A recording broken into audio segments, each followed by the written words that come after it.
ଜୟ ଜଗନ୍ନାଥ ସାଙ୍ଗମାନେ ଚାଲନ୍ତୁ ଆଜିର ମିନି ବ୍ଲଗ୍ଟି ଷ୍ଟାର୍ଟ କରିବା। ଆଜି ମୁଣ୍ଡାଳରେ ଅଭିଷେକ ବୋଲି ଆମେ ଆସିଛୁ ଜେନେରେଟର ନେବାକୁ। ସବୁ ମିଶିକି ଯାଇଥିବ ଯେଉଁ ବାବୁ ତାପରେ ପୁନୁ ସିପୁନି ଅଟୋ ଡାଲା ପଛେ ଯେଉଁ ଠିଆ ହେଇକି ଯିବା ମଜା ଅଲଗା। ଏବେ ଆମର ଅଟୋରେ ଜେନେରେଟର ଲୋଡ଼ ହେଇଗଲାଣି। ଏବେ ଆମେ ଜେନେରେଟର ନେଇକି ଗାଁକୁ ଯାଉଛୁ। ଜେନେରେଟର ନେଇକି ଗଲେ ପ୍ରସେସନ ଷ୍ଟାର୍ଟ ହେବ। ଏବେ ଆମେ ଆସିକି ପହଞ୍ଚିଗଲୁ ଗାଁରେ। ପ୍ରସେସନ ପାଇଁ ସବୁ ରେଡ଼ି ହେଇଗଲାଣି। ଏବେ ପ୍ରସେସନ ବାହାରିଗଲାଣି। ଦେଖନ୍ତୁ କେମିତି ସବୁ ପିଲାମାନେ ଖୁସି ହେଉଛନ୍ତି। ଯାହାହେଲେ ବି ଗାଁରେ ଯେତିକି କାର୍ଯ୍ୟକ୍ରମ ହୁଏ ସବୁ ଖୁସି ଲାଗେ। ସବୁ ମଜାମସ୍ତି କରି ସବୁ ମିଶିକି ସବୁ କାମ କରନ୍ତି।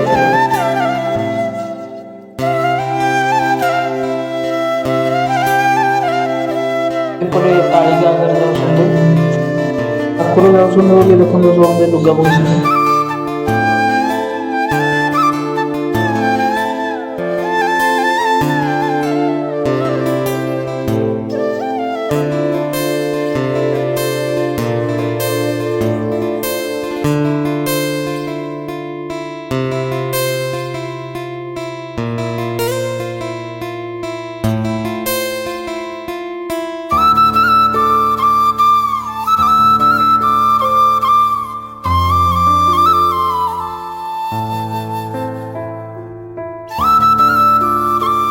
ବଡ଼ ପିଲା ନାଚିଲା ବେଳକୁ ଗୋଟେ ଛୋଟ ପିଲା 3 ଜଣ କେମିତି ନାଚୁଛନ୍ତି।